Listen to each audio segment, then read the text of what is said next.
मांस खाने की वजह से ही देखो कितनी बीमारियां फैल रही हैं। मांसाहारी चीज़ों को जान में चाहे खाओ चाहे अनजान में खाओ, वो बीमारी पैदा कर दे रहा है। परहेज नहीं कर रहे, कहते ये पैक की हुई चीज़ है, ये तो खट्टी मीठी चीज़ है, ये तो बाहर की बनी हुई चीज़ है। अब उसी में जीभ को स्वाद मिल गया, खाते चले जा रहे। क्या पड़ा है उसमें, कौन से तेल में बना है, जानवरों की चर्बी के तेल में बना है कि ये सोयाबीन में बना है, मूंगफली के तेल में, सरसों के तेल में बना है, क्या पता आपको।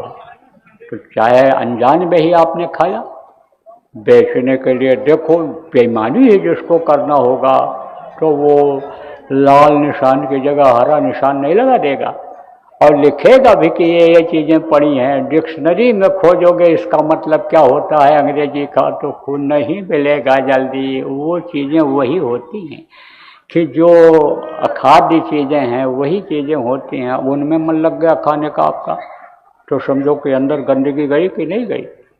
मछली का तेल अंदर गया कि नहीं गया, अंडे की चर्बी अंदर गई कि नहीं गई। अंडा पड़ी हुई चीज़ को खा लिया तो उसको चर्बी गई कि नहीं गई अंदर में। अब वो गया तेल उसका गया, गंदगी गई, चर्बी गई पेट में, उसी का खून बना, तो खून कहाँ शुद्ध रह गया। देखो आप जो पुराने लोग इसमें बैठे हो, गुरु महाराज ने जय गुरुदेव नाम जगाया और जय गुरुदेव नाम में ताकत भरा और कहा मुसीबत के समय तुम जय गुरुदेव नाम बोलोगे तो मैं तुमको मिलूँगा। मन से चैलेंज कर दिया, कहा मैं तुमको मिलूँगा अगर तुम जय गुरुदेव नाम बोलोगे। तो मौत के समय जब जय गुरुदेव नाम बोल दिया घर का आदमी ने, पड़ोसी ने या सत्संगी ने, तो समझो मरने वाले ने आँख खोल दिया, जो रो रहा था चिल्ला रहा था खोल दिया और कहा देखो ये बाबा जी हमारे सामने आ गए। आप देखो आदमी दुखी हुआ, रोया चिल्लाया, प्रार्थना किया और सपने में आकर के गुरु महाराज ने दर्शन लोगों को दे दिया। यह गुरुदेव नाम बोला, कोई मुसीबत में, कोई कलकत्ता में बोला, कोई बम्बई में बोला, कोई मद्रास में बोला, कोई विदेश में बोला और गुरु महाराज को याद किया, गुरु महाराज ने वहाँ मदद किया। आजकल बीमारियाँ क्यों हो रही हैं, इन्हीं सब चीज़ों के खाने की वजह से ऐसे ऐसे रोग हो रहे हैं कि जिनकी दवा नहीं मिल रही। बहुत पहले मैं कहा करता था कि जब तक दवा खोजोगे तब तक बीमारी बहुत से लोगों की जान ले लेगी, तब समझ में लोगों के कम आता था। बोल जाता है, बोलने की आदत होती है, लेकिन आज सुन लो अभी तो बीमारियां आएंगी, तकलीफ़ें अभी आपने क्या देखा, तकलीफ़ें तो आएंगी, लेकिन बचा जाएगा जब उससे संयम और नियम का पालन किया जाएगा, तब समझो बचत हो जाएगी। धन दौलत रुपया पैसा से रीझेगा वो, क्या कमी है।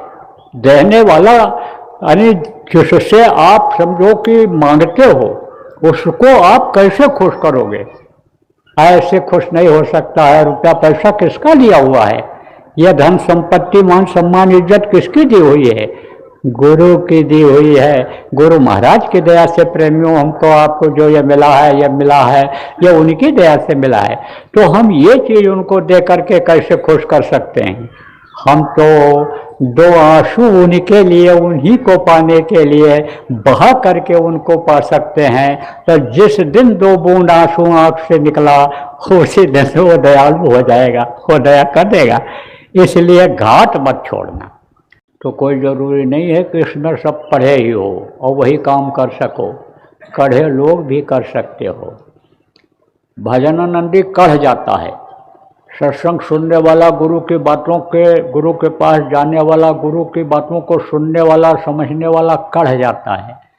तो आप जो बराबर गुरु महाराज का सत्संग सुनते रहे, गुरु महाराज के बाद जो आप बराबर सत्संग में आते रहते हो, कम पढ़े लिखे हो, लेकिन तो भी आप कढ़े जैसा काम कर लोगे, पढ़े जैसा काम कर लोगे। क्यों? क्योंकि आप कढ़ गए, बहुत सी बातें आपको याद हो गई।